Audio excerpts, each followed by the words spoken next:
看第5季的上海名人坊。你好，我是文杰。Hi, thank you for tuning in Shanghai Talk of Fame.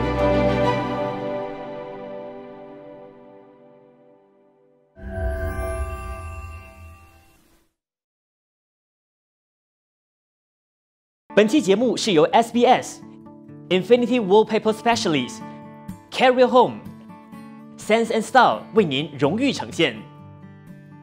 喜欢我们的朋友记得赞和分享，没有订阅我们的朋友赶紧点击订阅，以及在我们的 YouTube 频道上按下小铃铛吧。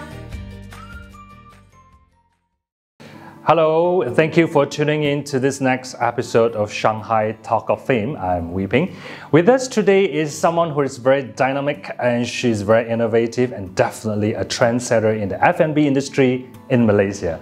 Let us welcome the CEO of Paradise Group, Elena Tan. Hi, Elena, how are you? Hi, I'm good. Hi, good. Good to see you because when we see you, that means there's good food bringing into Malaysia, right? Everybody say that. I know, and we all know that Malaysians just love our food.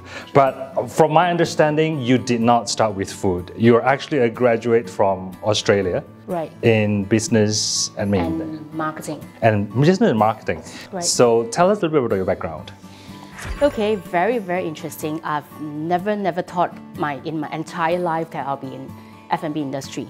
So after graduate, as usual, you come back to Malaysia, then you just flip through the newspaper. Back then, it was really flip through the newspaper, like you see multiple jobs.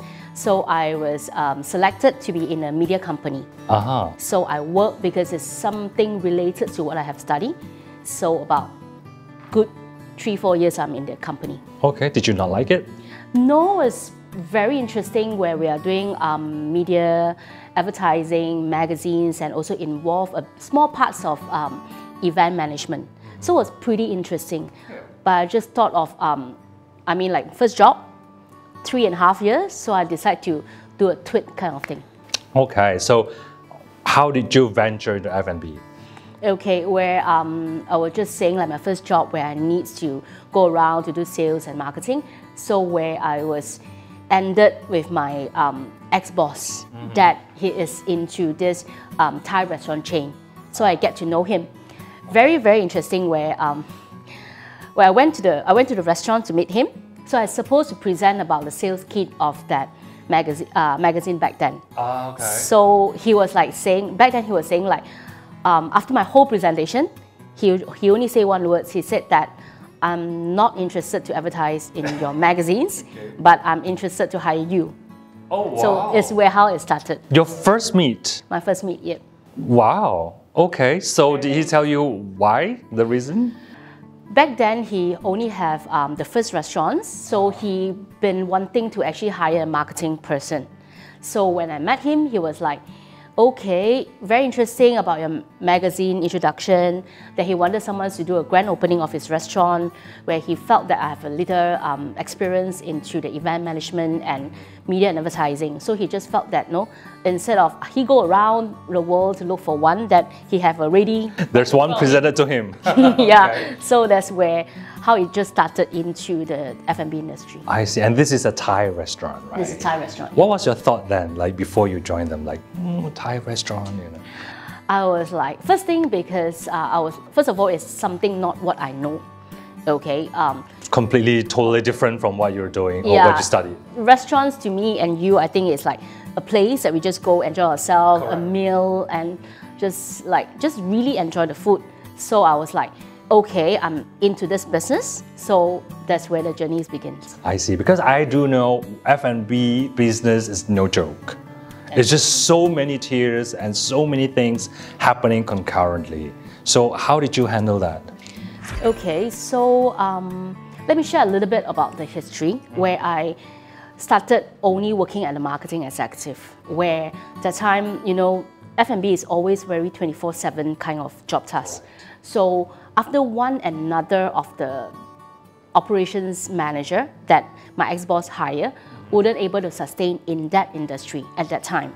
So after working with the company for about one year plus, so the boss just throw me a freebies. He was saying, hey Alina, come and have a chat. Will you be interested into doing a little bit more about operation? So I said, that time was still young, was like, what is not possible? Yeah. So I said, okay, fine, what do you want me to do? He just said, all I need you to do is probably just stay back. Last time my marketing was a 9 to 5 job. Okay, 5-day job kind of thing. So the boss said, okay, you only come to work extra day on Saturday, and you probably stay back another 3 to 2 hours after your 5 o'clock. Which sounded quite workable. Yeah, so I would say, okay, fine, and just jump into it. On the operation part is where then you see the real F&B world, because you're really facing the bullet, you're really dealing with the customers, you're really dealing with the chef and day-to-day operation in F&B. Because, I mean, if anyone who know F&B is really like a... It's crazy. Yeah, it's very... It needs really about your commitments. So just give our viewers a concept of what it's like in F&B. Okay. What is your typical day? Which is, as I said, you need to really start the day. I mean, I'm talking about in an operation perspective, which is you really need to start because most of our restaurant is actually in a shopping mall, that you need to open the shop definitely by 10. Sharp, because the mall open at 10 to 10. Otherwise, you get a penalty. A lot of people probably didn't know that, right? Exactly. So 10 to 10, which doesn't mean that you just go in 9:45 just on the light. It's a lot of preparations, which is you probably need to go in like 2 hours before, which is 8 o'clock. So it's a very long hour thing. So you start to get the shop open, you get the front end, the back end, the back of house, then you do a lot of mise en place and everything to get the shop open. So when the shop opens, you expect like good crowds coming in for your lunchtime. And then the difficult customers come. Yeah. I don't want to say that because I think Malaysians really have very high expectation in their food, right? Yeah. So they probably wanted something really value for money. Yep. Okay. So then you were with the previous company, your ex-boss, for 10 years?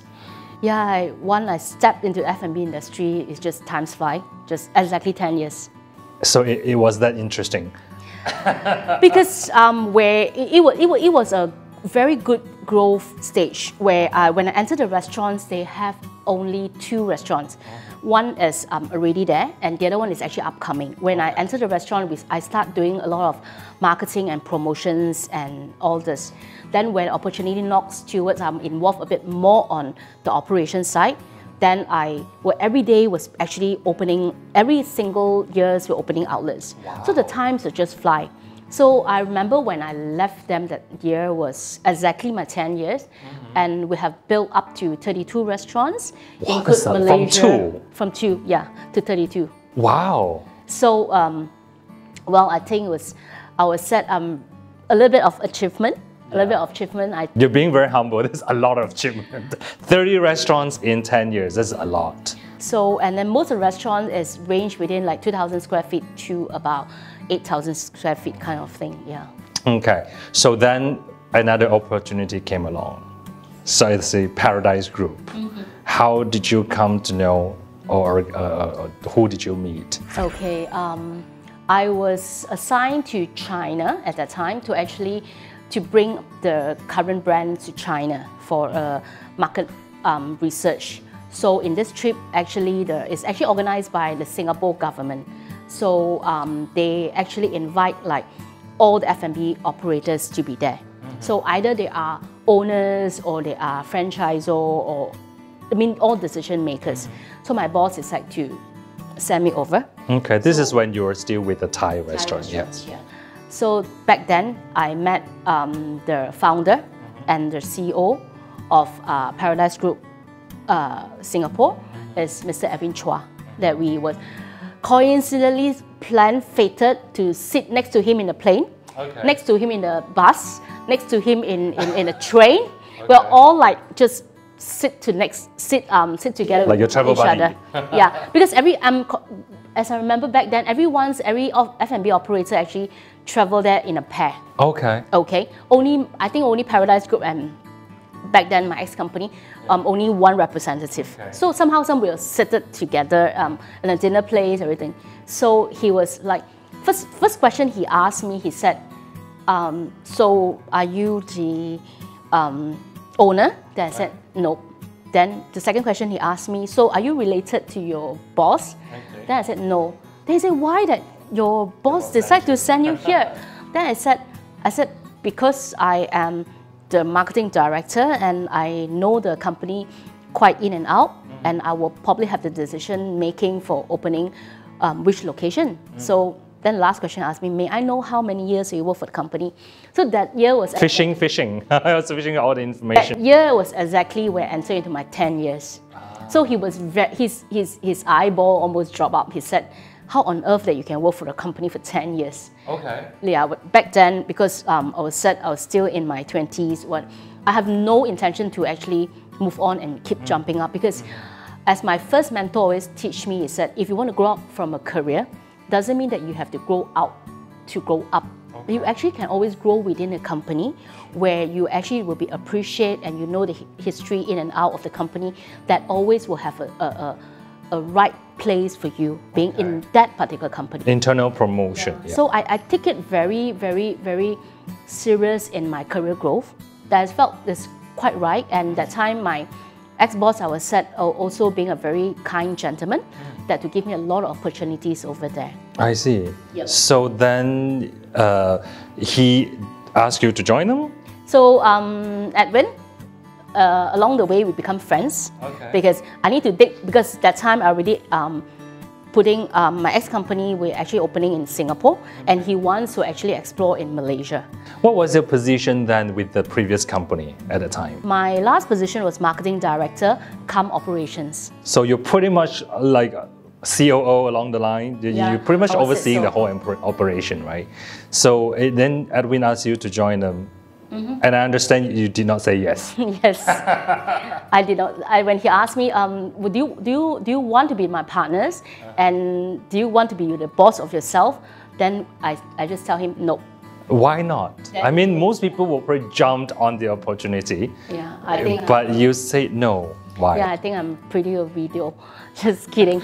Okay. Anyway, reasons back is like, I mean, of course, I feel very honored. I feel very glad that I was given such an opportunity. But I was said, no, we're still human.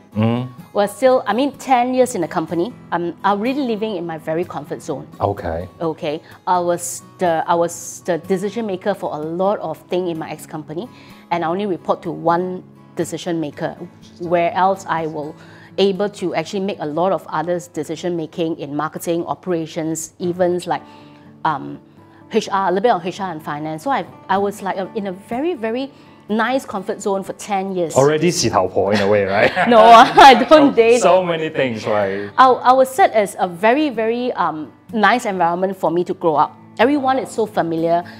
They know my working expectations and everything. So I think that what is the reason for me to move? And I'm getting very good pay package, and I have a company car. I was traveling all over the world. As why you need to be so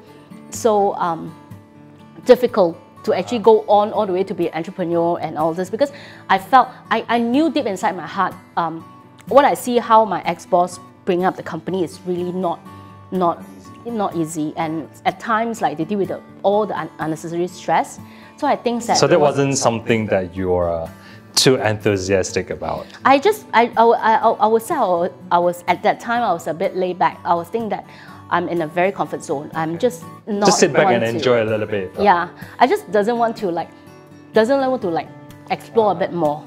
Or was it anything to do with feeling obligated that you have to stay back, or the ideology of the internal promotion that was holding you back? I think it would be a lot of mixed feeling, as I said, because I also worked for my ex-boss for about 10 years. So in a way, he treated me like a daughter, okay? And then the familiarization of the system that we put it up, and as I said, comfort zone, as I already getting very good pay package and overall other bonuses, whatever you name it. No reason prominent enough to move on. There's really no. It's not like it's a bling thing overnight and said, hey Alina, get it done. No, you're going to be an entrepreneur and all this. Is like, why do I want to move kind of thing? Yeah, that's right.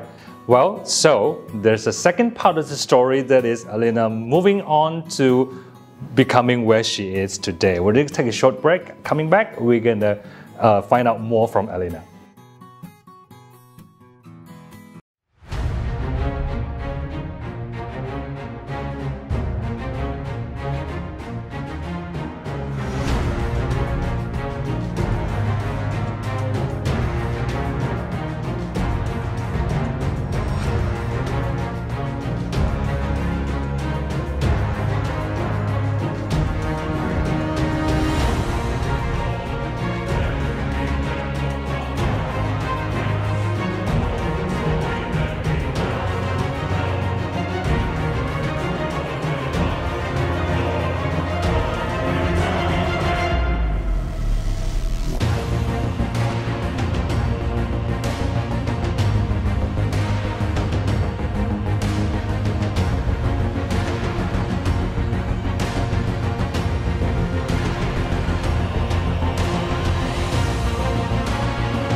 Welcome back to Shanghai Talk of Fame. With us today is the CEO of Paradise Group, Alina. Hi, Alina. Well, we heard a lot of stories about before you joined Paradise Group, up to the point where Edwin from Paradise Group asked you to join them, but you said no. So, how long did it take you before you finally said yes to him? Interesting. Exactly 1 year. Exactly 1 year. Why that long? Good question. Edwin also asked me this question, why it takes so long? 1 year, and a lot of things can happen within 1 year. He could have found someone else, or things could have changed. So why the risk? So one day my husband asked me, when I'm 80 years old and you are 70 years old, we are having a sip of coffee in the gardens. So if I ever ask you this question, will you ever regret that you didn't decide to come out to be an entrepreneur? So my mind was totally black out. I couldn't give him an answer. So that was the time when it just That goes was like really that. the time. That was really the time I said, I gotta do it, no matter how. Because if I decide to be an entrepreneur, I decide to start this Paradise business. If I have not successful or successful, that I have a story to tell. At least you have tried. Yeah, at least have a try. I will have an answer to answer to me when I'm 70 years later, where I wouldn't have an answer. So Rather than filling it with regret. Regrets, yes, exactly. That was the words that I don't want to leave anything behind. That I would think that why am I young that time? Why I didn't? If only. If only I have to do it. So that was the real turning point. Okay. So I always make joke to my husband. I said, you should ask me this 1 year back. Why do you ask me it after 1 year? Well, the timing wasn't quite right then, maybe, So that was the turning point that I decided, okay, I'm going to leave my comfort zone. I'm going to put up my army of your armor. Yeah, armor that to be a female entrepreneur.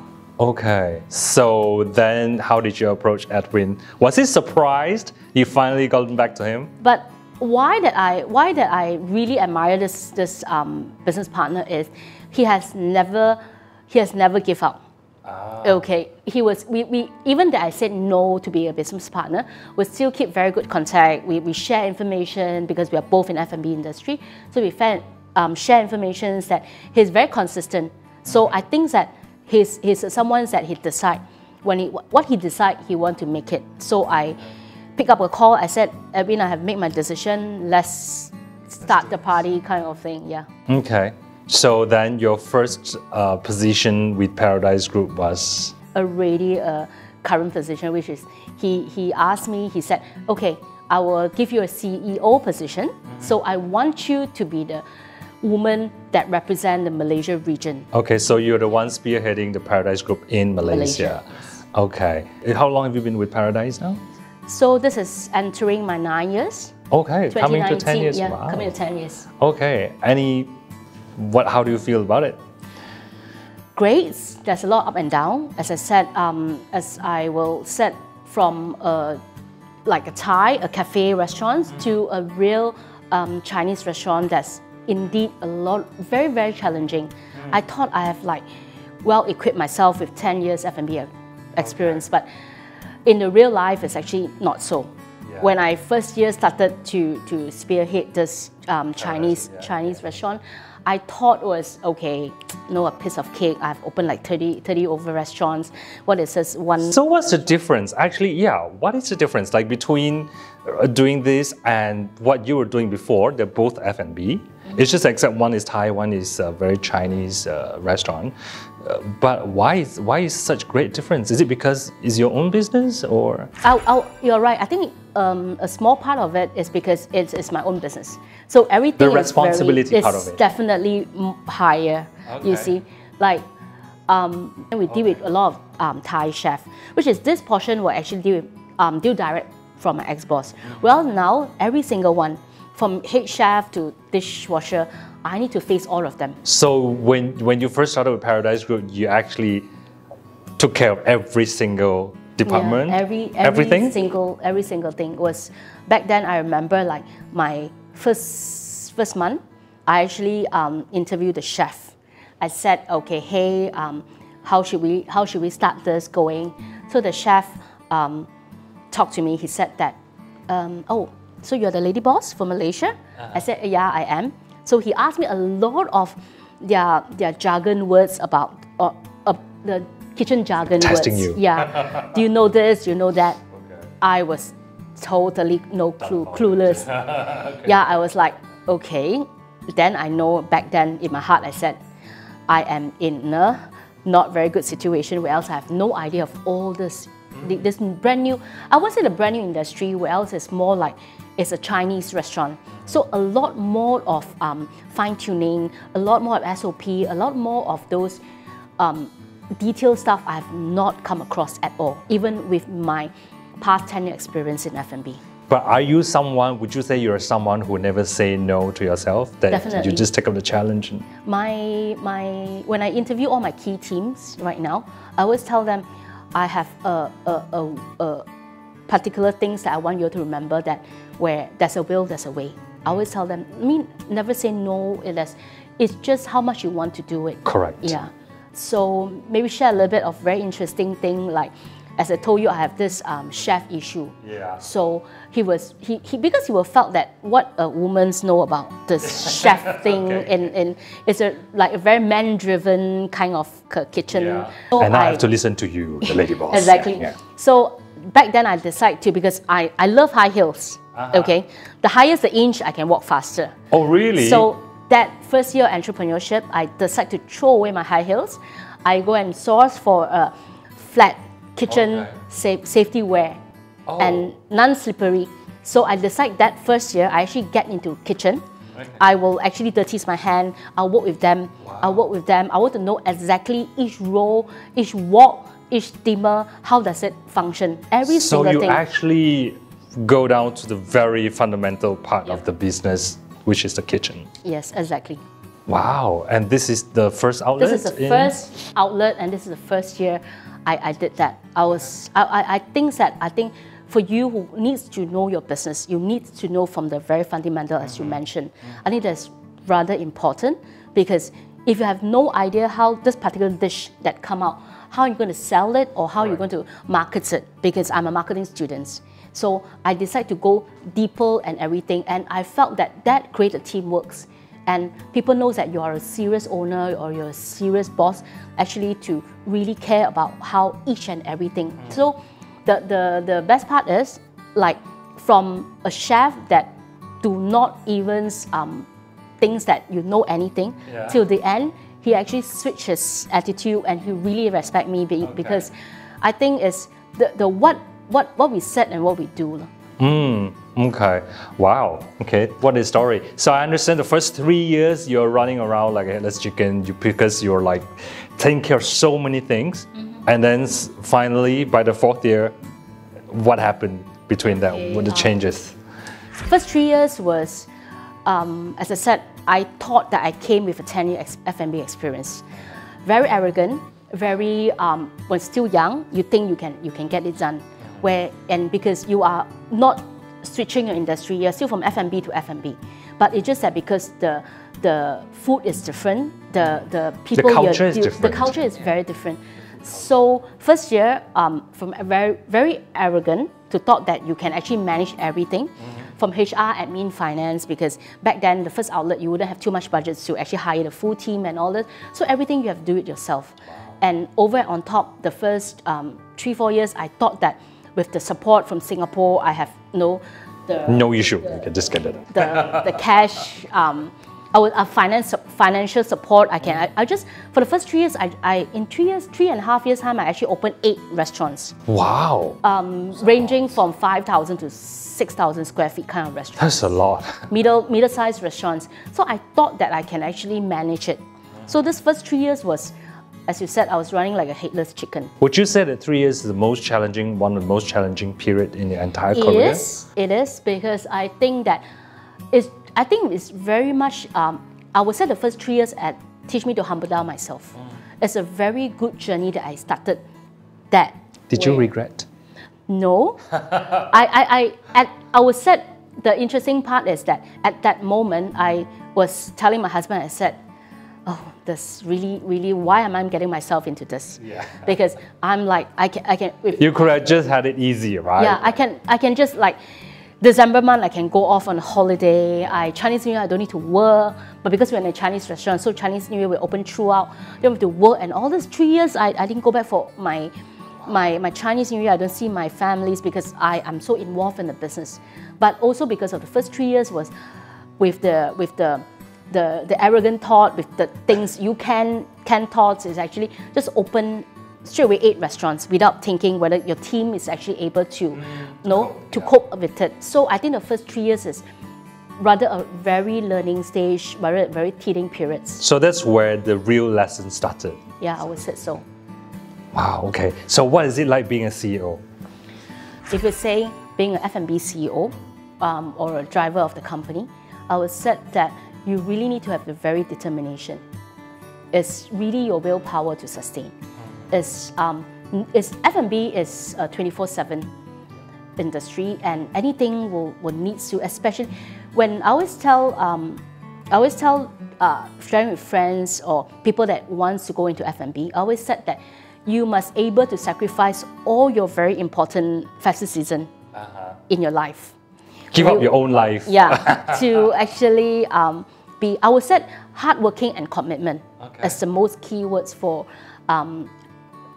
entrepreneur for being a CEO. Yeah. Okay. What is the biggest challenge in F&B industry? I would say it's a time management. Time management. Time management, yeah. Because it's so time consuming, right? Yes, it's very, very, because for me, like usually my daily routine will be, we will get into the office in the morning to actually go through all the emails as needed, to have like the admin and finance meeting, deal with the HR department. Then lunchtime, I would prefer to actually travel to the restaurants to actually look at the operations and all this. Then probably you would need to have food tasting, dealing with the operation issue. So it's like your day is packed. The day you know, you look at your clock, it's already 5. Wow. Yeah. So your wish one day has 48 hours. How about people management when it comes to staffing and all that? Is one of the challenges? Very challenging. I think you ask 10 restaurants owner outside. I think yes, because I have friends who are in this business and they say that is the most headache part of F&B business is to deal with the chef, to deal with the frontliner, the staff, the servants and all. So you have the same issue. How do you tackle them? Okay, what we do is the HR will actually, I'll put this praise to the HR division. I think they have developed a very good system on hiring and also on internal promotions. So to get all of my team to actually have the chance to grow themselves within the company. And I was also very glad that Paradise Group right now we have up to 2019, right now we have about 600 overstaff. Wow. So we encourage our staff to actually look for your peers or your family members or your friends that wanted to work for F&B industry. So it's actually, you can actually grow within the company. So as just now I have said in the beginning, my mentor have taught me to grow up in a career doesn't mean that you have to grow up. So this is where I have actually shared with all our team, and also last 3 years, also able to build our key team. Our key team actually to run all the daily operations and everything in a very excellent way, and they actually knows what they're supposed to do. And also understand Paradise Group has its very own unique culture that is for everyone in the group, in the institution to be grateful of what they have. Share a little bit with us on that.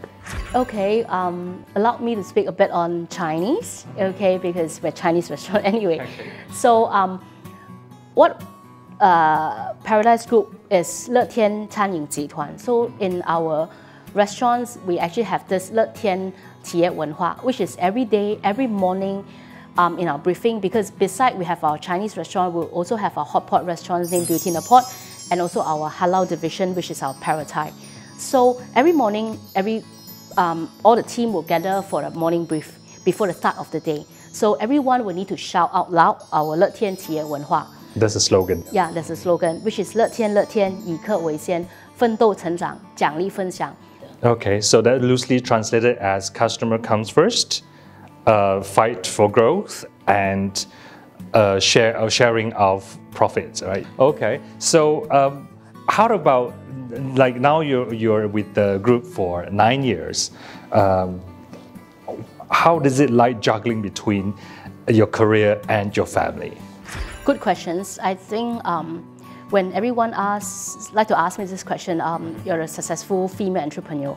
So I said, really, I think it's time management. As I said, it needs to really be an entrepreneur, because sometimes you really need to make solid decisions at workplace. When you go back home, you need to take out your CEO hats and the very, the persona, you're the CEO persona. So to take out your CEO hats and to be a daughter to my mom, and also to be a wife to my husband, and also to a mother to my daughter. So I think I need to be very balanced up on all this. Which is not easy to do. Really not easy. Yeah, because given like your business part really taken up so much of your time, of yourself.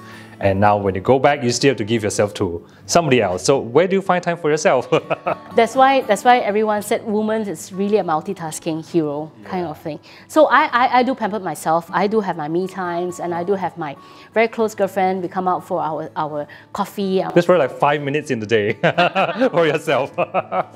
No, I think really a balance of life, that I think that for me to go on moving, leading the team, or being a mother or wife, I think time management is where I'm still juggling very well right now. Okay, well, thank you so much, Elena. Thank you. And wish you all the very best, and also to Paradise Group Malaysia. Thank you so much. Thank you for tuning in the Shanghai Talk of Fame. Stay tuned for our next episode.